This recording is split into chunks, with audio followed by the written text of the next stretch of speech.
This is the PING G430 iron, and I want to see how it compares to the Srixon ZX5 and ZX4.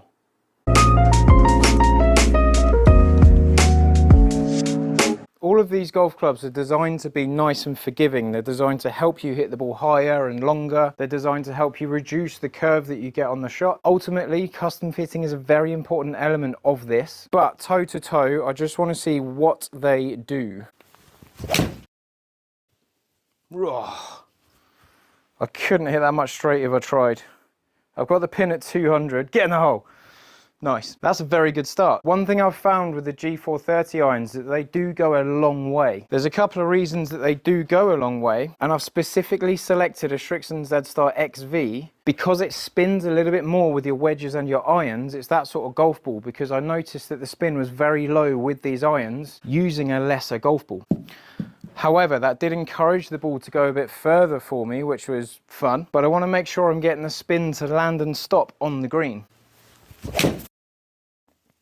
Now, it's got quite a high clicky noise to it because it's quite a hard metal, but it does mean that the ball does fling off the face. And again, I've carried that around the 200 mark, which is rather fun. I've got both shafts in a regular flex, and I've chosen the NS Pro Zelos 8 in the Srixon irons as a comparison. The reason I've done that is because the step pattern is very similar. Like, we've got no steps here, and then the steps are very, very similar indeed, which means that they're going to bend and release in a very similar fashion. But there are more shafts available in a custom fitting for both brands. And could I see myself using a set of these if they're going to do that for me?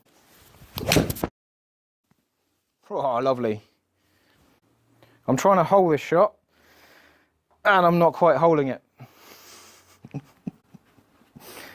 That's ridiculous. Ridiculous. So, no complaints here with the PING G430. That's mad. Oh no, I've pulled it 3 yards. And I've landed on the green, stopping fairly quick, just releasing a little bit more than I'd like, but we'll see how other clubs compare. Looking at the Srixon ZX5, it does look like a slightly smaller head. We haven't got as much of an undercut cavity. There's not as much gap under here that would mean that in this one, we've got a thinner face that's flexing and releasing to help the ball launch faster towards the hole. So we'll see how the ball speeds compare between the two. I also want to see what sort of spin rates come out in comparison, and then ultimately distance, because distance is sometimes a big factor for a lot of golfers. Now, the first thing that I notice visually behind the ball is the shape of this toe. There's a lot less surface area outside the grooves on the Srixon ZX5, and the head does look a lot smaller. We've got a little bit less offset, so this bit here sticks out a bit more in the ping, which would generally help reduce shots that move to the right hand side. The pings here, I've got them in a blue dot, which is slightly upright, which will encourage the ball to go to the left. But I've also got the Srixons in an upright setting as well. So we've got more of a toe-to-toe comparison. Very different noise. Now that's going just right of the pin. It's not as long as the ping. When we land short of the green, it gets a bit more bounce. When we land on the green, it does stop a bit quicker. So the main thing I'll be looking at to consider control is the carry distance and the spin rate. Oh, terrible swing. I was literally thinking about my swing mechanics then, instead of actually hitting a golf shot. Not so good. For a slap, it's still gone all right. Feels very, very solid. In the air for a long time. I'm using shafts that have more bend and release into the ball than I'm used to, so I will get a bit more height and maybe a bit more speed than normal and more distance. Maybe I should use some Game Improver clubs. These are easy. Oh, they feel nice. For something that's designed at being very forgiving, and normally that's associated with something quite clunky and unartistic, they feel pretty good. So one more shot with this one.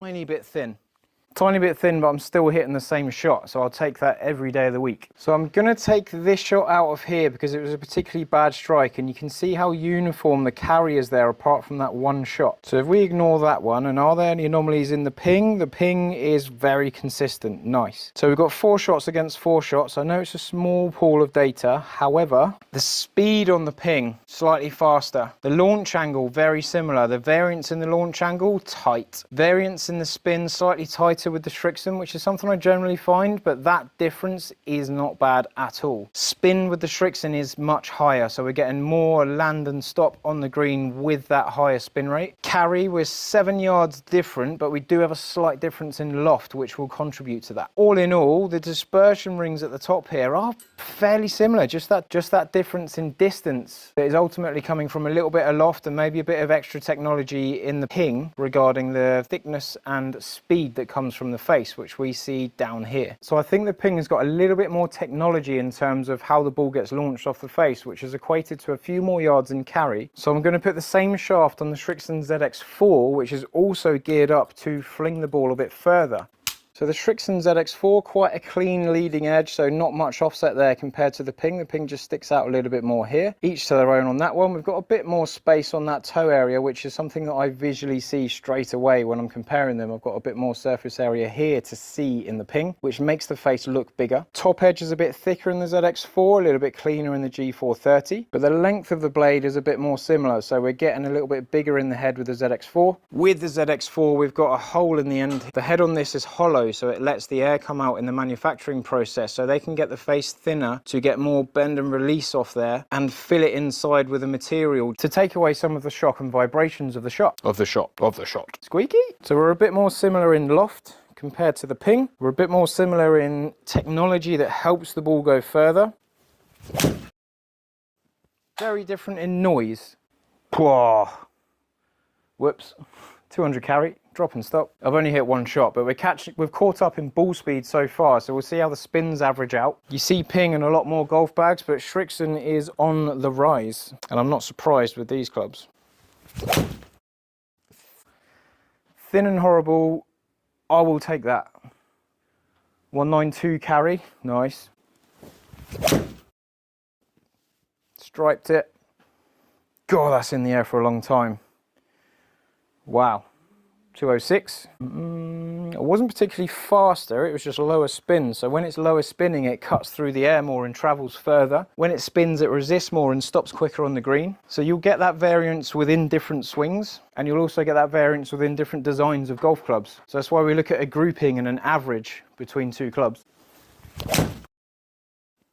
Yep. That's not going to go in the hole because it's gone too far.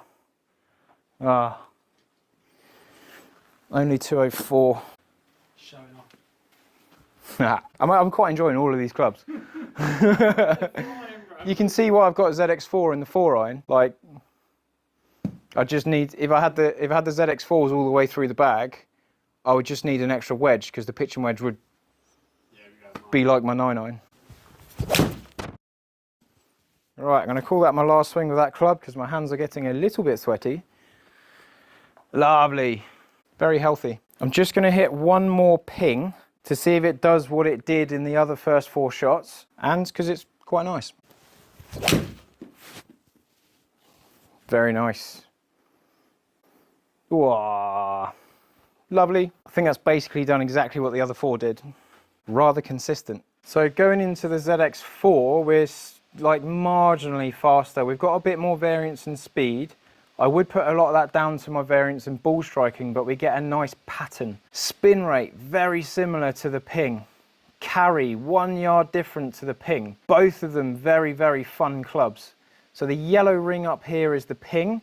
We've got a little bit more spread, and I'd put a slight bit of that down to my striking, but the ZX4 and the ping, very similar. The ping is a very consistent club. Let's not forget that. And then the ZX5 slightly shorter, but we're getting the benefits in extra spin from the ZX5, which means that it costs us a few yards. You could probably have more fun hitting that longer distance because you grab a 7-iron instead of a 6-iron when you're playing with your friends, which feels much better. However, I would prefer to have the slightly shorter club with more spin to land on the green and get more control, because ultimately I'm trying to get each club to produce me a number, a yardage carry as consistently as possible, so I can use that around the golf course, like this club goes that far. And I had a round of golf a few years ago, and someone asked me what club I was using off a par 3 tee, and my answer was, well, one that goes 183, because it doesn't matter what was written on it, because I don't know what my lofts are, I don't know what his lofts are, I just know my club goes 183, so I'm selecting that club. And it doesn't matter if that club was a